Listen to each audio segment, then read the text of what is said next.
ಕಳೆದ ವಿಡಿಯೋದಲ್ಲಿ ತೋರಿಸಿದಂತಹ ಕಷಾಯದ ಪುಡಿಯಿಂದ ಕಷಾಯ ಮಾಡೋದು ಹೇಗೆ ಅನ್ನೋದನ್ನು ಈ ವಿಡಿಯೋದಲ್ಲಿ ನಿಮಗೆ ತೋರಿಸ್ತಾ ಇದ್ದೇನೆ. ಇದು ಒಂದು ವಿಧಾನ. ನೆಕ್ಸ್ಟ್ ವಿಡಿಯೋದಲ್ಲಿ ಇನ್ನೊಂದು ವಿಧಾನ ತೋರಿಸ್ತೇನೆ. ಹಾಗಾದರೆ ಬನ್ನಿ, ಬೆಳಗ್ಗೆ ಖಾಲಿ ಹೊಟ್ಟೆಯಿಂದ ಹಿಡಿದು ರಾತ್ರಿ ಮಲಗುವವರೆಗೆ ಯಾವಾಗ ಬೇಕಿದ್ರೂ ಇದನ್ನು ಕುಡಿಬೋದು. ಒಂದು ದೊಡ್ಡ ಗ್ಲಾಸ್ ನೀರಿಗೆ ರುಚಿಗೆ ತಕ್ಕಷ್ಟು ಬೆಲ್ಲ ಹಾಕ್ಕೊಂಡು 2 ಚಮಚದಷ್ಟು ಕಷಾಯದ ಪುಡಿಯನ್ನು ಹಾಕ್ಕೊಳ್ತೇನೆ. ಇದು ಚೆನ್ನಾಗಿ ಕುದಿ ಬಂದರೆ ಸಾಕು, ಬೇರೇನೂ ಕೂಡ ಮಾಡುವ ಅವಶ್ಯಕತೆ ಇರುವುದಿಲ್ಲ.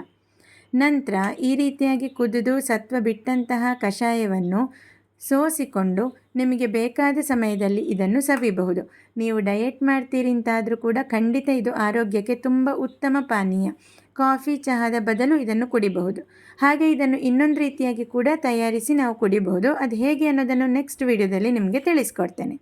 ಈ ಕಷಾಯವನ್ನೊಮ್ಮೆ ಟ್ರೈ ಮಾಡಿ ನೋಡಿ, ಖಂಡಿತ ನಿಮಗೆ ಹೆಲ್ತ್ ಬೆನಿಫಿಟ್ಸ್ ಗೊತ್ತಾಗ್ತದೆ. ಹೊಟ್ಟೆಯ ಸಮಸ್ಯೆಗೂ ಕೂಡ ಇದು ತುಂಬ ಸಹಾಯ ಮಾಡ್ತದೆ. ಹಾಗಾದರೆ ನೆಕ್ಸ್ಟ್ ವಿಡಿಯೋದಲ್ಲಿ ಭೇಟಿಯಾಗ್ತೇನೆ. Thank you.